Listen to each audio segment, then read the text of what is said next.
Welcome to today's panel webinar with Steltics and Hoffman Construction. We are just about to get started, so I'll give a few moments there for everyone to join.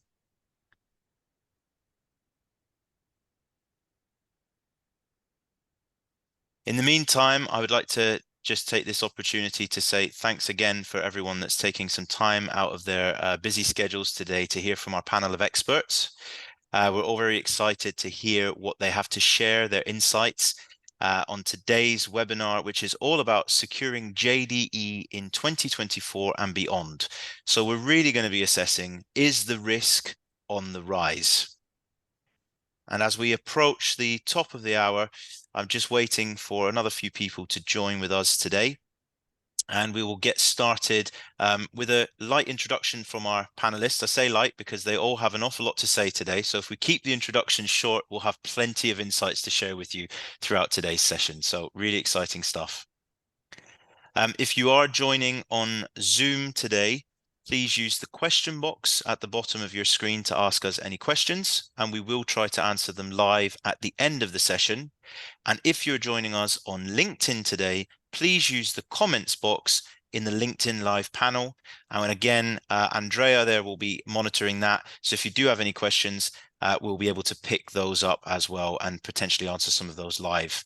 If we don't get to answer your question today live on air, we will get back to you with a response. So please have those questions ready for the end of the session.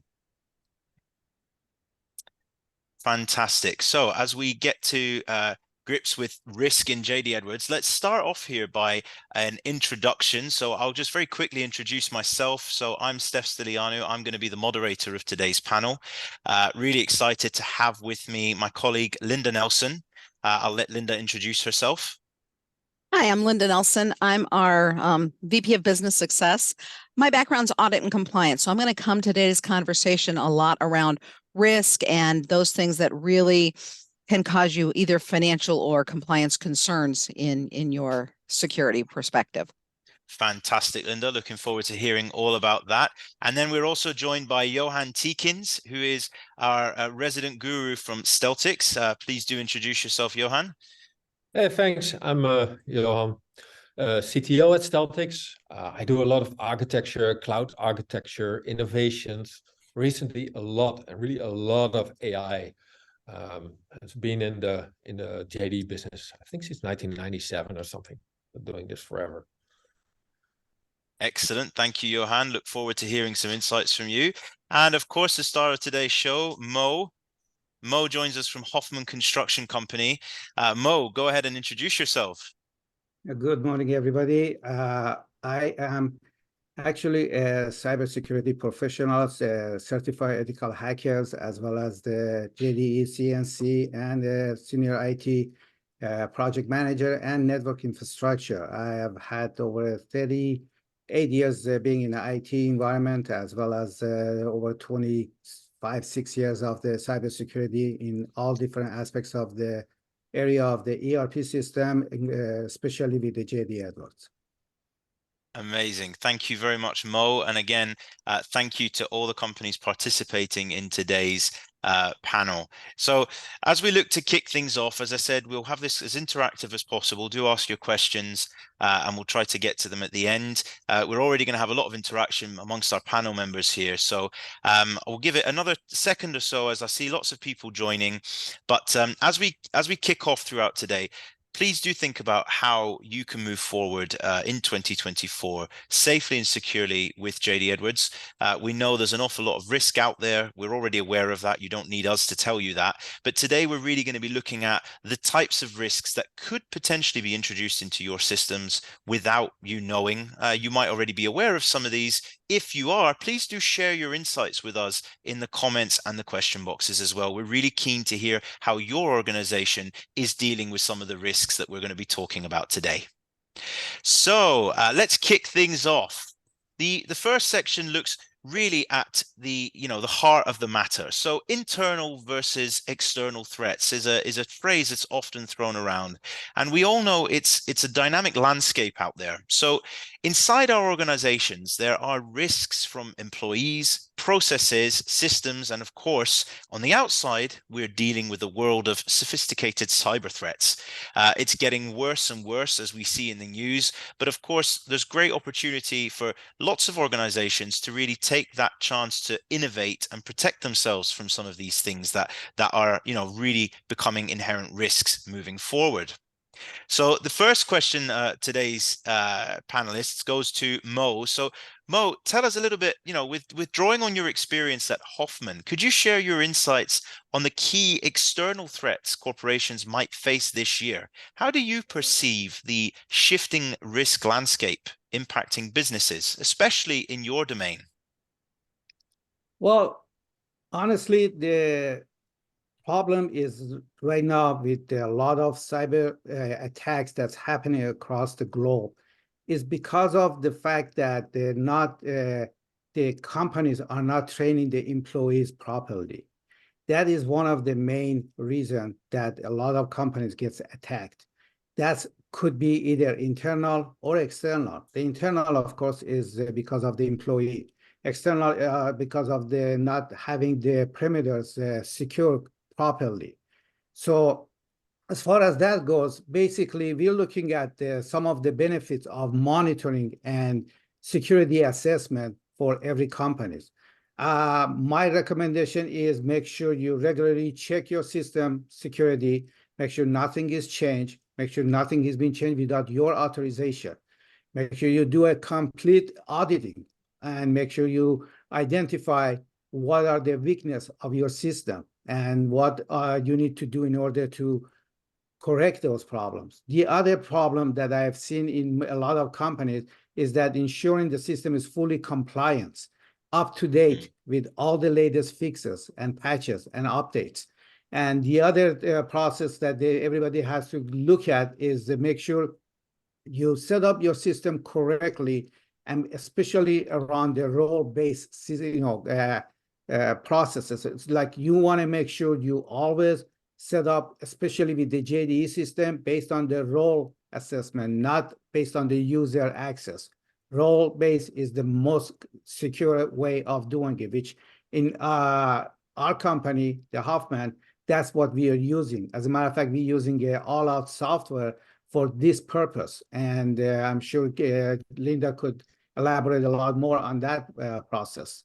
The other thing is make sure your documents, full documentation of all of your system. Make sure there is a change request process properly done at every level of your changes. Monitors your system constantly. Here is the thing that a lot of people don't realize, that when a hacker get into a system, it's not just he came in yesterday or last week. They could be been in your system for 1 year before they damage your system, because they want to learn about your processes.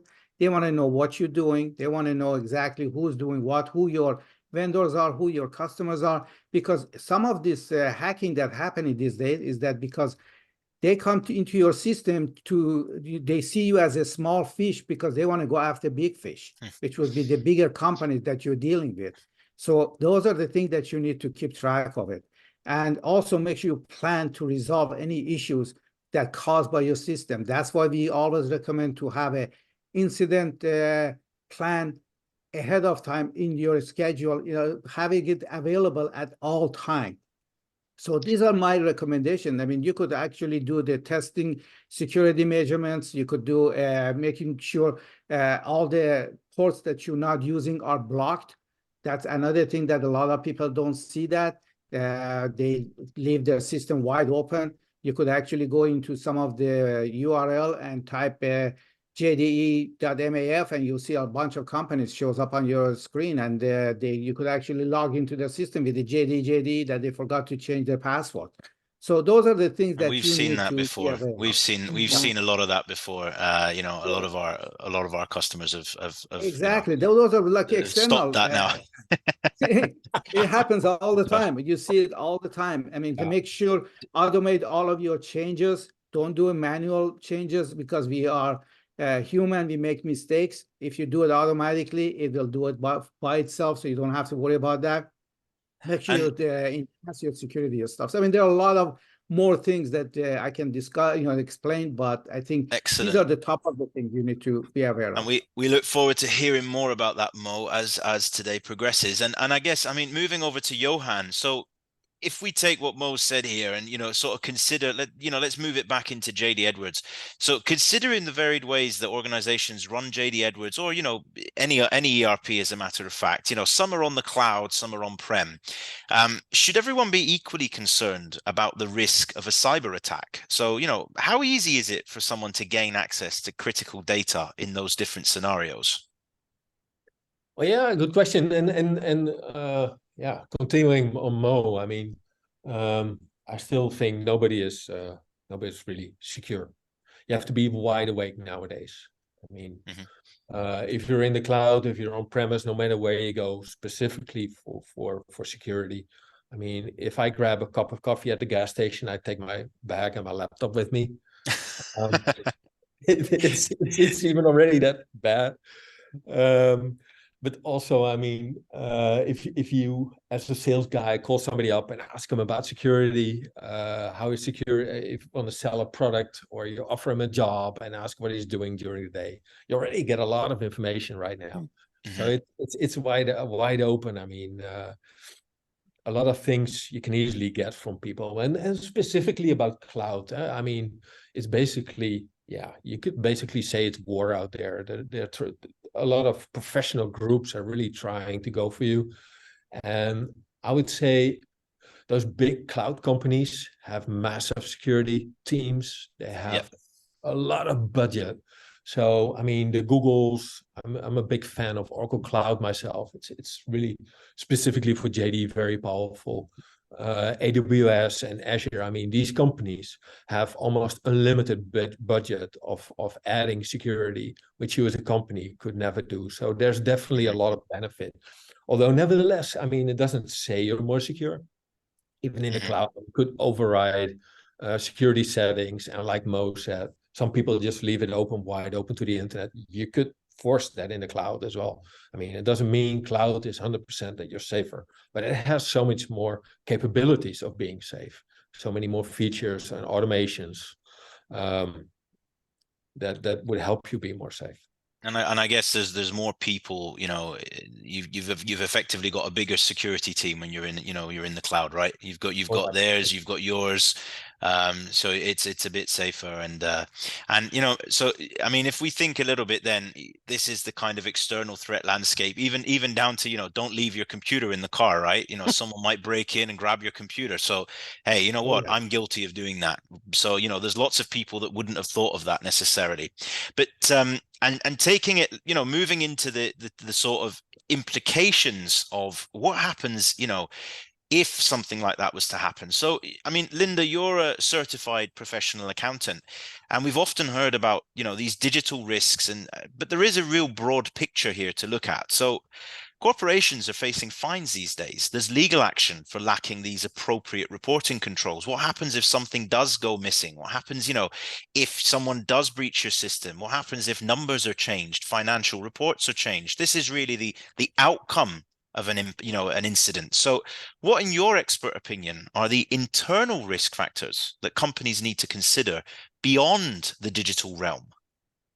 There really are a lot of real risks. I mean, if you look at the regulations today, there's SOX, there's JSOX, UK SOX, HIPAA, GDPR, there's the SEC itself.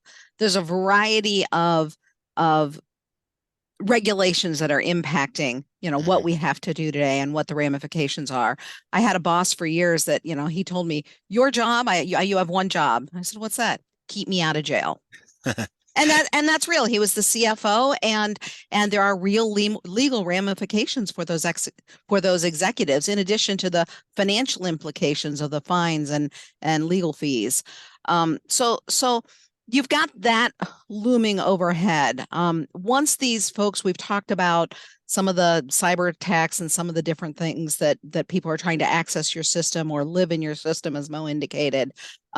Once they get there, they're trying to get to your data, they're trying to get to your information, or they're trying to perform fraudulent transactions.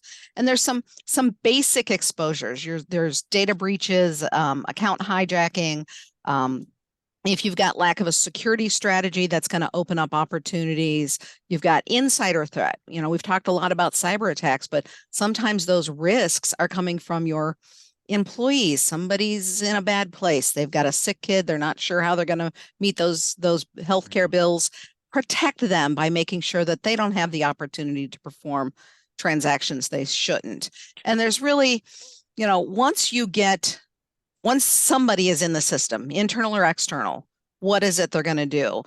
There's various protections that you can put in place within your JD Edwards security, and you'll see a lot of it in the all-out security model, but there's, you know, some best practice that you see all over the place that really is about making sure that an individual user ID that could be either utilized or hijacked only has appropriate access. Don't give the ability to set up employee records to everybody. You know, you don't want somebody to be able to add somebody to the payroll or to create a fraudulent transaction. PwC did a study recently, and they did basically a fraud survey, and they said 46% of organizations will have fraud over a 24-month period.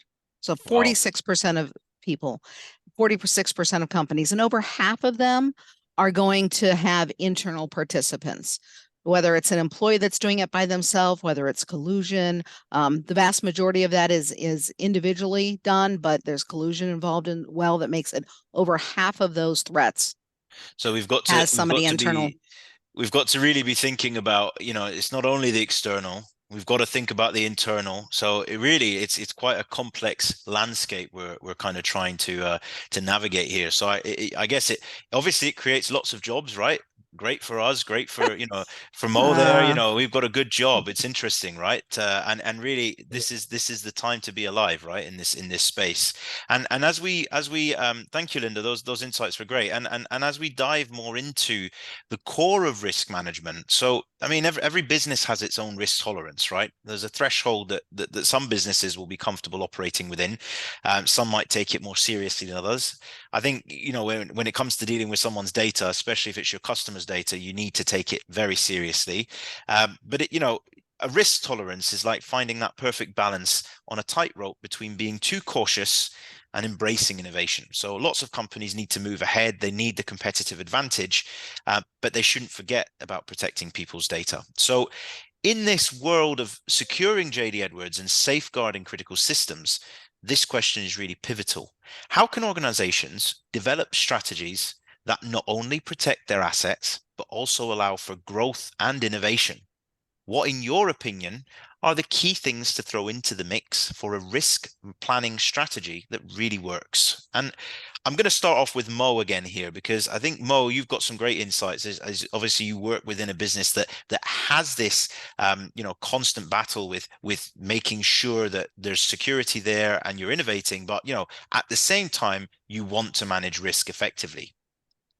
Well, here is the situation with the risk management. A lot of companies don't realize, again, when they get breached and they don't realize that, they always wonder how and why they got breached, what happened exactly. There are very simple explanation on that one. Again, like Linda explained, either it could be internal employee or it could be external. And when you get breached, your system gets hacked, basically you need to do a specific the process in order to help to figure out what happened or how to protect yourself from that point on. The first thing you need to do is contaminated and also isolated of the system. You want to make sure any system got compromised, separated from your entire network. One of the mistakes that a lot of people do is that right away when they get hacked, they panic, they unplug their system. That's the biggest mistake to do. Do not unplug your system. Unplug it from the network, because there are a lot of footprints from the hackers that are sitting on the system. The moment you turn off your computer, you lose a lot of those information, good information. And as a matter of fact, just to give you a story, that one of my clients not too long ago, they got hacked by the ransomware. And basically what happened was, you brought up a good point about your backpack. one of the employee, the top employee who had access to all of the financial information, the accountant, had her laptop in the back of the car and went to a concert. When she came back, the car was broken, the laptop was stolen, and a few months later, this company got hacked by the ransomware. They asked for $50,000 and they locked their system. And there are so many, things that happened to them. Of course, I don't want to go through that whole thing. That was a whole story that we had. I saw it with my own eyes what happened. So basically, when you get hacked, you get breached. You want to do a lot of investigation, find out the scope and nature of the breach. Forensic analysis, that's also another thing. That's what I was saying. Make sure you don't do not unplug your power. So this way you can find out what happened, how did it happen, what method the attackers used. For the remediation part, that you need to make sure, basically find out to exploit the attacker. Try to find out what the patching of your software, training of your employee, make sure everybody changes their password. If you're not on the MFA, multi-factor authentication, get on that multi-factor authentication. Yep. That saves a lot of system, a lot of people. And then also review access control, review and find out how tight your access system control and permissions are. Security software update, you want to make sure you get those done quickly, as quick as possible. And the other part is that security training. Again, the awareness, that is the most important part. And we'll be Believe it or not, talking the a bit. first defense. I'm sorry. Sorry, go ahead, Mo. Go ahead. And then the other thing again is the data backup and recovery. A lot of people, like this customer that got hacked, I asked them, "How's your backup?" He said, "Yeah, we got a backup." But when they went to the IT department that they were controlling their system, they said the backup was as old as 1 year old. So it was basically useless. You want to make sure you check your backup constantly.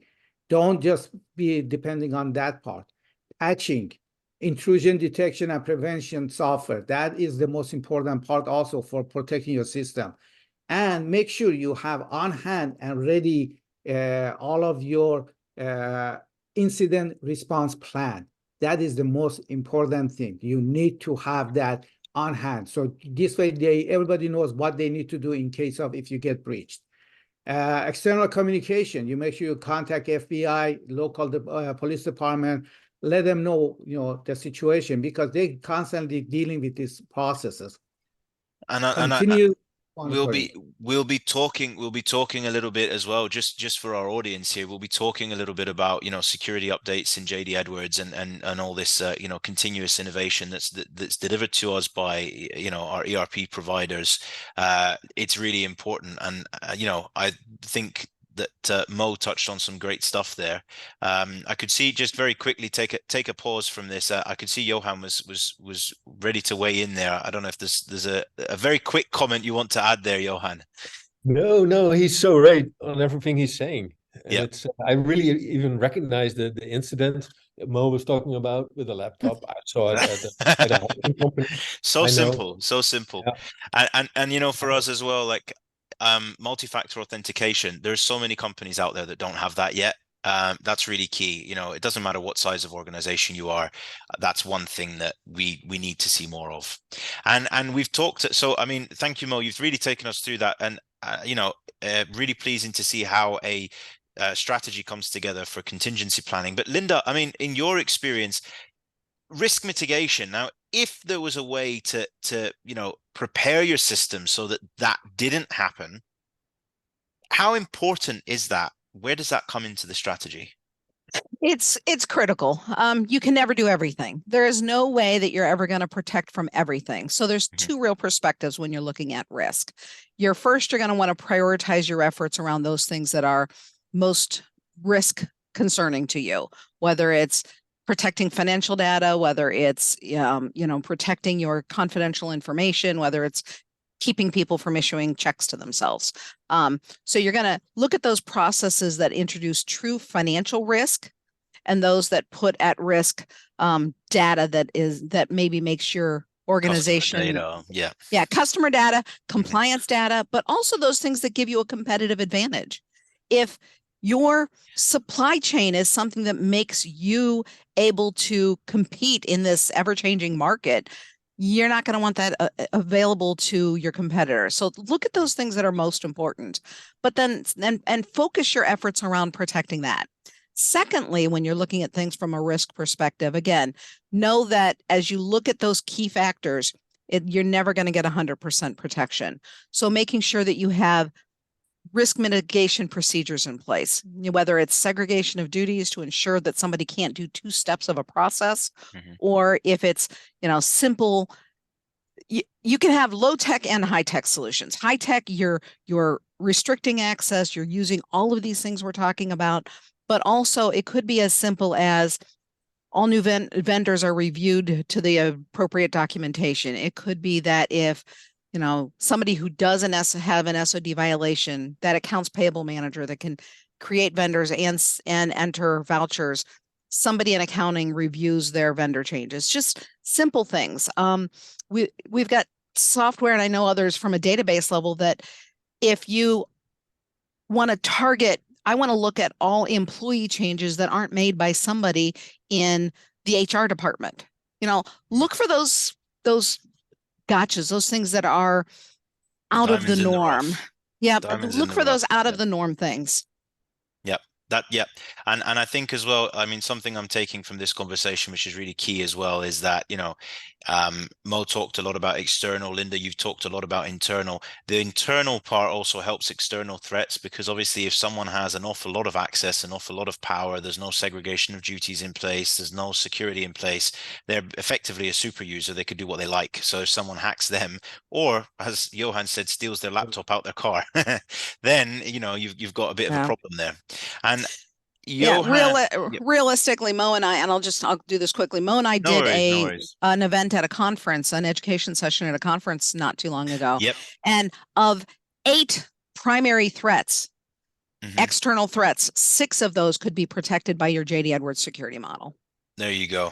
There you go. I mean, that says it all. And that takes us nicely, into Johan, I mean, from your side, we talked a lot about, different solutions. How does the digital infrastructure play a role in risk management? What solutions are there out there that people can look at? Yeah, quite a few. But first, a quick comment on Linda, if that's okay, because that resonates so much with me. At Steltix, we do managed services for, I think, roughly 80 customers, where we fully manage their system, and whatever goes wrong goes into managed services. And if there's a real big issue, I'm involved somehow. He's the hero. One of the things I actually see happening is that if it really goes bad, it was a user or somebody with too much access who did the wrong thing, or somebody ran like a SQL update on the database who was trusted to be able to do it, who accidentally made a big mistake and deleted the table, or even worse, corrupted data. I mean, that's really a big thing what Linda is saying there. That's a thing. I would say maybe 50-50 even, maybe even 60. I mean, I got a call from a partner one time, and they're like, oh, that's got everybody locked out of the system. I'm like, that's not really possible. So we started doing some tracing and found out the user database admin that they'd given wide open access to had accidentally deleted all the security records in the system. So nobody could get in. It happens. And we see a lot of customers, really a lot. And I mean, on average, it does happen. I mean, and we're not in control everywhere. So, I mean, definitely a big thing. And of course, infrastructure is the second thing that can really, really help. And yeah, let's start with the cloud. The cloud offers a lot of things. If you go cloud, there's integrated vulnerability checking, there's integrated patching and updates on a lot of things on the basic operating systems. So that's a great thing. Like Mo was already saying, keep your stuff up to date. And I guess since roughly about 6 years, we're deploying JDevs out in the cloud based on container technology, which helps us a lot. Where we, for example, have all the customers running on the same kind of containers on the same software. And every quarter we bring out release updates and people can keep patching. It's a big challenge with customers having to manually patch. I was last couple of weeks talking to somebody who had to patch like 100 web servers each quarter, which is a big deal. It's really so you need automation, you really need smart software. And because we have quite a few customers where we do managed services, we build the whole thing on container technology, which you can keep rolling your patches, your updates, your databases, which is, I think, almost mandatory. You cannot go without nowadays. Yeah. On the other hand, I see more and more customers update their JDevs software themselves, running tools updates, running application updates, and it's becoming easier, I guess, almost every year. Yeah, Oracle's done a lot to help us with that. Yeah. Oh, yeah. It's amazing. With the new tools updates, they go in really smooth with the new ones. They automate the special instructions a lot better. And even with the latest, greatest JDevs 24, you can just upload the big ESU from their website and just drop it in the JDevs update toolkit, and boom, you get your JDevs updated. That's really powerful. And I see more and more customers, even from a technology, from a platform update, stay up to date, but also from an application perspective. That's really good. And technology allows that. And innovation doesn't always have to draw back security. It can increase security significantly. It can go hand in hand. It really can. They really go hand in hand. It's the balance. And we'll be touching a little bit as well on when innovation can go a bit too far in a little second there, with the rise of AI and how you can really stem that, bringing that into your organization, what the risks are for you. So do stay tuned for that. But yeah, really interesting insights there from the panel. And as we wrap up this section on risk mitigation, so obviously the strategy is there. We've talked a little bit about the threats, what you can do. Mo did touch a little bit upon the contingency plans. So we're not going to spend too much time on this, but I just want to get our panelists' final thoughts on a few points here around contingency plans, because obviously there is always a what if, and Linda, we always talk about, protecting and stopping people from doing certain things and, putting in segregation of duties and whatnot. But in your experience, you used to be a person that was, on the ground. You were boots on the ground. Yeah. You were at, I believe it was Lazy Boy at the time. What tends to happen in the case of an incident, either internal or external? How important is communication? It's huge. It's absolutely huge. And you've got internal and external. So from an internal perspective, you need to make sure that, the system users that may be involved, that they understand the implication, that they know to keep their eyes open for abnormalities. You may have noticed one small piece of the breach that's going on. There may be larger ramifications or other ramifications you haven't identified yet. So if it's in JD Edwards, make sure your key business leaders in each area are aware that there's been an issue, so that if they see an anomaly, they can report it as well. Make sure that they have a line of communication of how do they escalate it? When do they capture it? What are you sharing across those leaders? So you've got the abnormalities, you've got financial implications. They need to take a look at that. IT needs to know, because they need to centralize that communication. Your help desk management needs to have awareness, so that if somebody says, well, the system's not working, they understand that something's going on. You need to have a first line of communications. You're not going to have one key communication person that's talking to everybody. So what is that? Basically that phone list, or that chain of authority, that who's going to tell what to whom, and how's that information gonna flow up and down.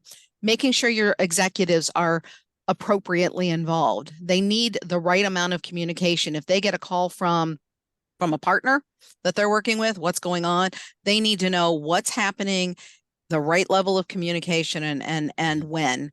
You've got externally, you've got all of the legal. I mean, Mo and Johan have both talked about involving the authorities from a legal perspective. They are the experts.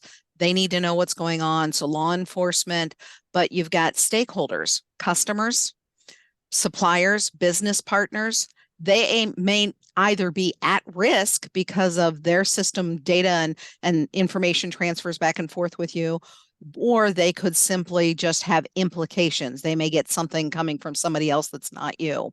From a public relations perspective, you can have a significant impact on either stock prices, the ability to borrow money, the ability to get agreements and contracts if you have had implications from a breach. So make sure that from a public relations perspective, you're staying in front of that messaging. You don't want to be reacting to what the community is saying. You want to be managing that message. Yep. So ensuring ahead of time that you've got predetermined templates on contact information, what are the roles and responsibilities? You review that once a year to make sure it's still appropriate. Who's your primary communicator and contact? Who's the backup? Because people go on vacation and you don't plan for, this is going to happen tomorrow. And don't forget follow-up communication. Telling somebody once that it's happened isn't enough. What is the frequency that you're going to give updates, and what are the key points that you're going to include? Who are the owners and key points of contact?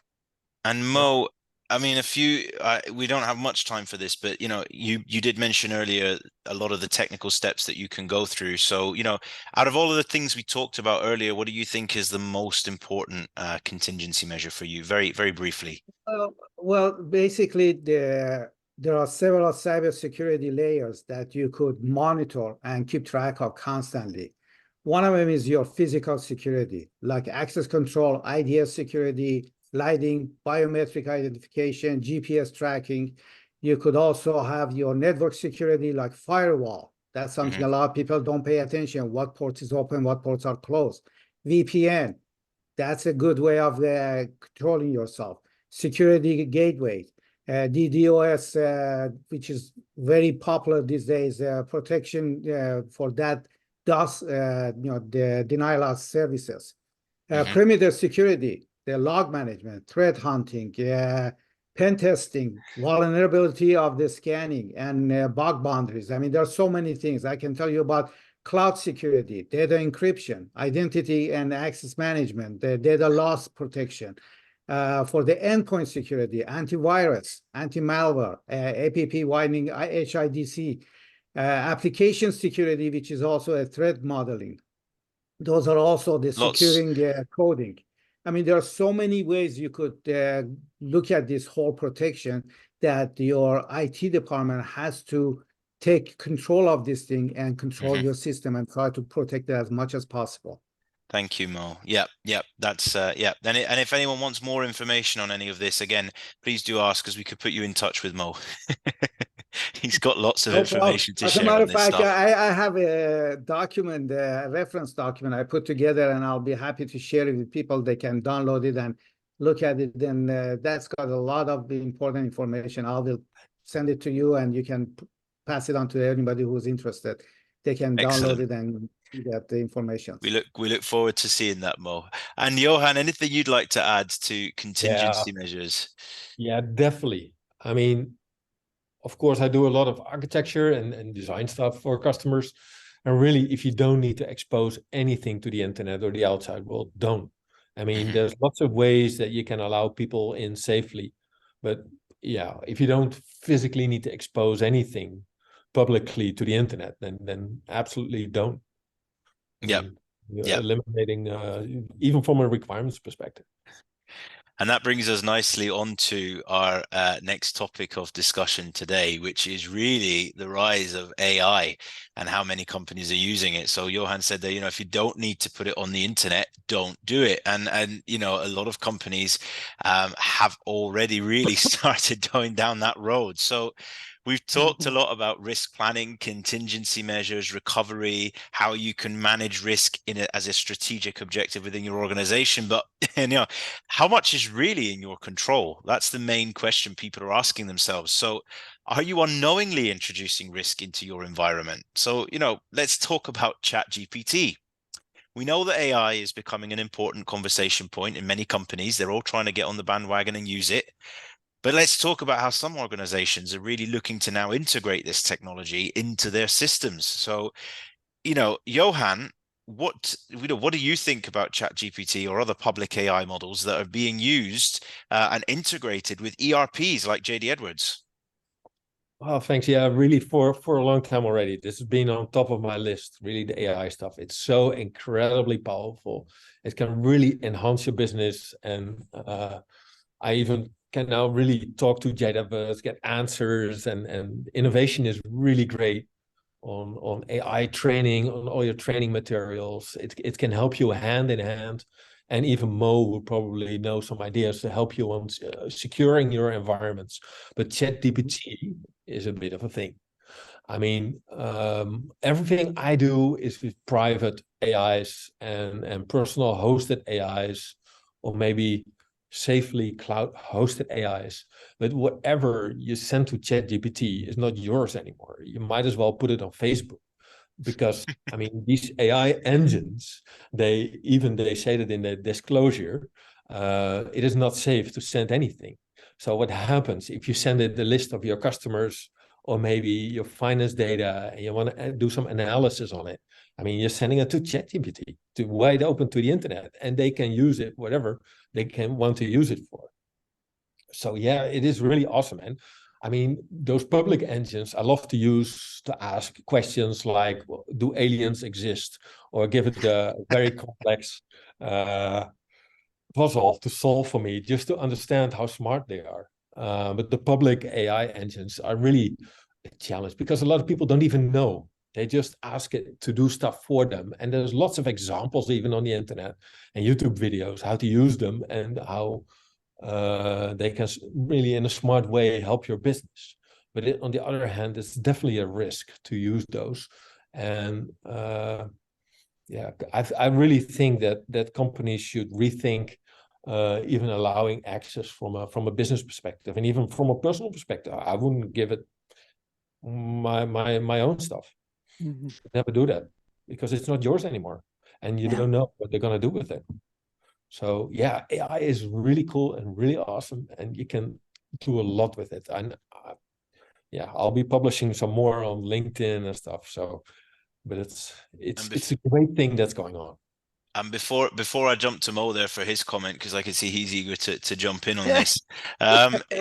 So Johan, you mentioned as well, as part of Steltix, you've been working on integrating AI into JD Edwards. So I have to ask, where's that at? When can we see that coming out, as a product for customers? It really works in my lab.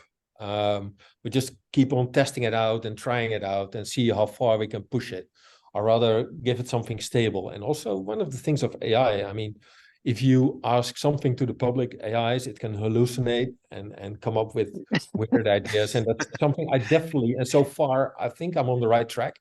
So we're very close to having a solid question and answering AI on top of the JDE software. But then again, one of my challenges, the biggest challenge I'm currently working is security, of course. I mean, you want security context. You want to know who's asking the question, and can I answer that question, and which details am I going to give to you? So yeah, there's definitely very good ways of even developing software within AI to even be aware of the context of who's asking that question. Yeah, that's really interesting, actually. That's a very interesting side of it. And Mo, I guess at this point, what do you think about all of this? Because that's really, that sounds like to me like a big risk. So imagine you're in Hoffman and you get AI, and you get to you give that out to the employees so they could type in whatever they want and ask you JD Edwards questions. I don't think you would do that. That is the main financial cybersecurity prediction for 2024 is the AI. Right. It's the AI-powered cyber attack, like you mentioned, Gen AI. Also the machine learning tools that all the cyber attackers are using now. If you remember in the old days when you receive an email from a phishing email from a hacker, there were so many mistakes on it. There were so many errors in there. Now they're using AI to attacking with the phishing email. It is so nice written that even a PhD person cannot write that. I mean, it is so convincing that everybody fall for it so fast and they click on the thing that they're not supposed to click on. So yes, AI is great, but at the same time, it is very dangerous tools that a lot of people don't know how powerful that could be.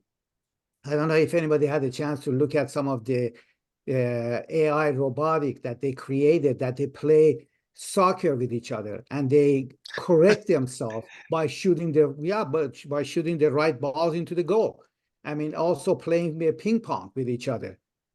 Who could have imagined these things could happen? Now the AI, what happens here, like in the old days, we'd say phishing was the main cause of the data breach. But the thing is that it's not just going around the text messages. It goes through the social media and collaboration tools. Everything is also the voice assistant. AI, they're using a voice there of the chairman of the board or the CEO and calling the secretary, says, send me a check, blah, blah, blah, all these things. And people don't realize how dangerous these things are because of the fact that this AI are training themselves and correcting themselves. That is the major problem with this AI.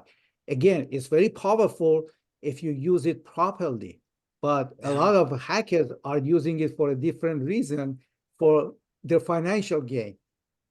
And look at all these hacktivists. They started using the AI now. We're going into a 2024 election. Imagine what's going to happen with this AI. It is going to be a nightmare. A lot of elections are going to have to go back and recount a lot of things because they're using different people's ID, different social security. I mean, it's going to be a disaster if they don't watch what they're doing. They have to control this AI. It's a great, powerful tool for people who are using it properly. Again, for personalizing phishing messages using Gen AI tools like ChatGPT, it's a powerful tool, but God help everybody, especially the financial area. We're talking about the clipboard malware that is being used for getting a personal financial, what is that, the ATS, the automatic transfer system. They are using that to transfer money back and forth from one location to another location. Oh, be careful about a lot of these things. People don't realize that how vulnerable our systems are going to be when this AI gets more powerful. They're predicting by year 2035, AIs are going to basically controlling the entire world. So the key takeaway is don't, watch what you're bringing into your organization behind the scenes. And talk to the experts. Talk to the experts. Definitely. Google just listen to this one. Google recently just let 30,000 people of their employees go because of their using AI for their marketing. Right. Oh, really? Yeah. Oh, it just happened. It just happened recently. Steph, you just made a point about using the experts. Remember, there is so much going on. There is no way that any individual can keep up with it all as a part of their normal day job of running the business. So be willing to ask the experts and lean on the folks that this is their day job. And amongst yourselves as well. So I was just looking through our chat messages here, and a gentleman in the audience has said, given a great idea here. So MS Copilot AI can be locked down to just your organization. So, there's a lot of great knowledge sharing that we could do amongst ourselves as well to learn and embrace this technology. So I think the key takeaway and the JD Edwards community is excellent for that. Excellent. Yeah. Yes. So I think, and that takes us nicely, and I'm sure we'll see some stuff from Oracle in the next few months, in the next few releases. I'm sure they're quietly working in the background, so it'll be exciting to see some of this stuff that's going to come to fruition within JD Edwards. So that takes us nicely onto the last part of today's session, which is really around the pressure that is on everyone to protect their data, but JD Edwards has included many new security updates.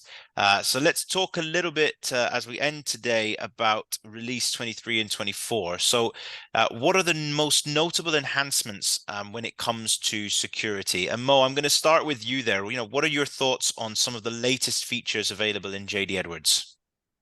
Well, I've been looking at some of the new features that Oracle has brought up on the release 24. I've been participating in different kind of their training and stuff, and they came up with a lot of new things, and there are a lot of things on the pipeline. For example, they enhanced the scheduler password encryption. That's one of the one that's in the pipeline. AES 256 encryption. That is one of my favorite one because that one, it'll really protect the system if it's being used properly.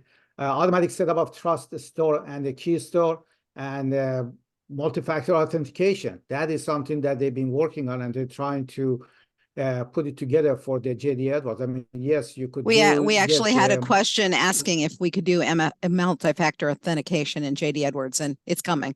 yes, that is possible enhancement that's coming up hopefully soon. So, I mean, they're working really hard to get a lot of new features into the system, but it's just a matter of time. I mean, there are so many other enhancement requests that coming through the quest for the Oracle, but I've seen a lot of new things in the JD Edwards system that for release 24. I mean, we are up to 23 ourselves, but 24 has got a lot of new features that really nice and easy to use. And Linda, so obviously, we both represent All Out. So, we know JD Edwards has a lot of great features, but how does this impact customers using, third-party tools like All Out Security? Can they still leverage these new enhancements in JD Edwards security features? Absolutely. Absolutely. All Out Security by definition, our tool by definition works within JD Edwards and gives us the opportunity to take advantage of all the new security stuff. Oracle's been very responsive over the last several years of introducing new security features, and all of that stuff works inherently with our tool set. Both from the security features that are in play and the process opportunity enhancements, things like your orchestrations, things like I've got customers that are writing orchestrations over their security steps using our tool set. I've got stuff that I play with in my demo that E1 pages, watch list. Do you want to know how many SOD violations that are going on? You want to see trends in that information? Absolutely. All of those new tools for productivity that are part of the JD Edwards inherent ecosystem now can be used with our security tool and with the security systems. So absolutely take advantage of all those things that make your job easier, give you more visibility to your risk, and really help safeguard your environment and put that information in the right people's hands. Yeah, definitely. Thank you, Linda. And Johan, what are your thoughts on keeping JDE secure in 2024? So hoping you can wrap this up for us now. How can JDE customers access all these great enhancements and more in their environment? Well, of course, keep updated. Keep your stuff updated. Keep your infrastructure updated. Keep your JDEVs updated. So you're compatible with all the new features.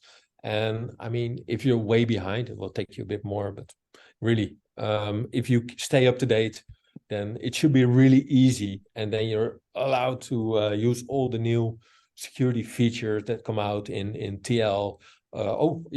Even transparent logon is a MFA tool we already have for a long time, but also All Out, really the role-based, what Mo was talking about, is really highly effective on keeping your things secure, and don't expose things.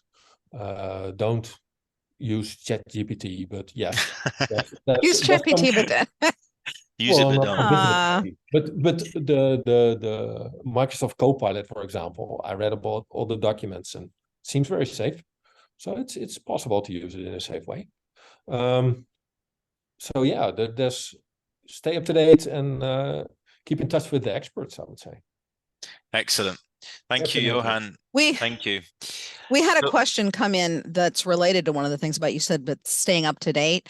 Somebody's asking about, many of the updates can happen automatically or very simply. But remember, third-party software often does not upgrade as easily or is often missed. Well, in ours, it's like adding an ESU. It's very simple to update, but we've got the vast majority of our, or probably half of our customers that aren't staying up to date just because they don't think to do it. So make sure you're looking at those third-party solutions for staying current as well. Yeah, and we have, I mean, I'm sure it's the same with a lot of third-party solutions, but we have a customer portal, so you can go on there and access the latest version of the software. It's compatible with all releases of JD Edwards, and you kind of take it from there. So yeah, definitely agree with that one. We've got another few questions here. Mo mentioned automating updates for JD Edwards. Does he have a script for automating Java WebLogic and Oracle database updates? Well, those updates that I was talking about was basically there are some. As a matter of fact, I believe Steltex has got update program that they will automatically update goes through the update for the WebLogic database. If I'm not mistaken, Johan can confirm that one. So they do have those already on hand. One of the other things that I mentioned was updating. When you make any changes to your system, make those changes automatic, not just the update itself. The changes that you make into your system needs to be automatically done, because we make mistake when we do it manually. But as far as the actual updating of the system, yes, I know Steltex, again, Johan can elaborate on that one. They do have that update program that will automatically goes through the process of updating. And the other thing is that, if I'm not mistaken, when you do the installation update, there's a provision program that Oracle submitted that will also does the automatic process as well. Excellent. Thank you, Mo. And as we are 5 minutes left now, so I don't see any other questions on my side. Linda, anything from your side? One of the questions that I saw come in was around cloud. We talked a lot about the cloud being more secure because you have more dedicated resources in that. One of the questions came in is, are there unique risks to running in a cloud environment from a security perspective? Okay. I could answer that one if you want to. Yep. As a matter of fact, there is something, every time you go into the cloud, you taking a risk, of course, and there are 10 cases that I have studied and I saw that you could do for securing your cloud containers. One of them is the misconfiguration of the cloud resources. If you do not configure it properly, that's a data breach. The other one is overprivilege entitlement of human and non-human, like Kubernetes, clusters, services, containers. Those are also the data breach process, problems. Compliance and audit. That's all the organization need to be going through that process. Cloud threats are becoming, of course, increasingly elaborated and complex. Here is another thing that we all have to be careful, is that the hackers are not working as a single people or single organization anymore. They are basically combining together, becoming a group. So there's a group that are attacking you.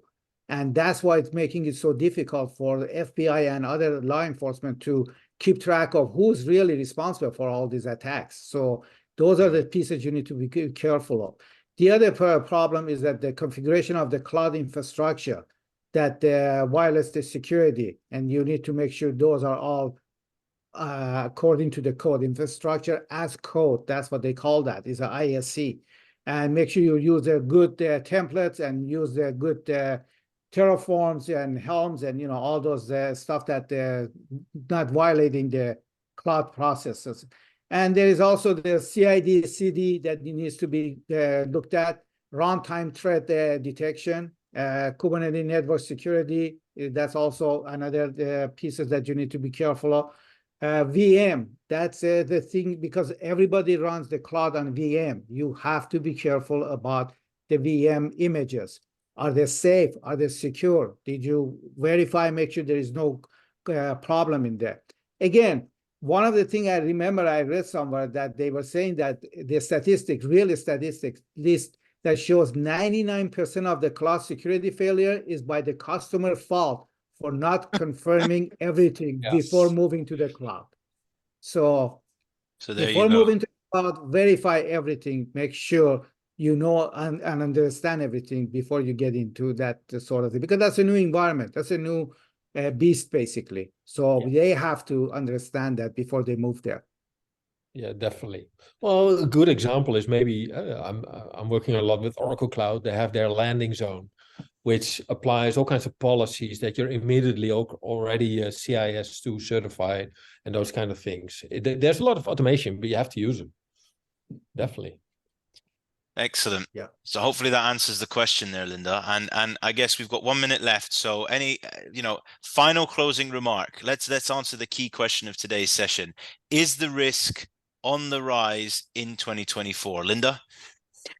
I'd say absolutely. And I'm going to throw in, make sure you're doing appropriate security reviews, whether you're doing a security assessment internally or you're bringing in an expert to do it. Make sure that you're getting a fresh set of eyes on what's going on in your security and risk environment. And Johan? Yeah, really stay up to date and be wide awake because there's new threats every day. Yep. Stay up to date, talk to the experts. And Mo, from your side? Definitely. Like the other people said, yes, definitely. 100,000%. Make sure you're up to date.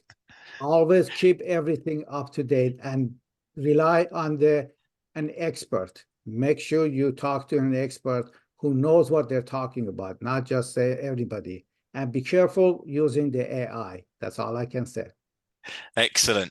Well, thank you very much to everyone that joined us today, and a warm thank you to our panelists.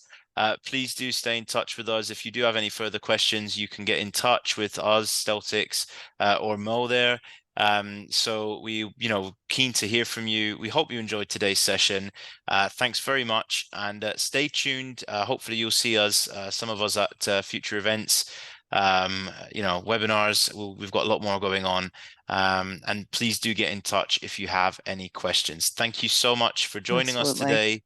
And have a great rest of the day, everyone. Thank you. Thanks, Steph, and thanks, everyone. Thank you, everyone. Thanks, everybody. Thanks. Bye-bye.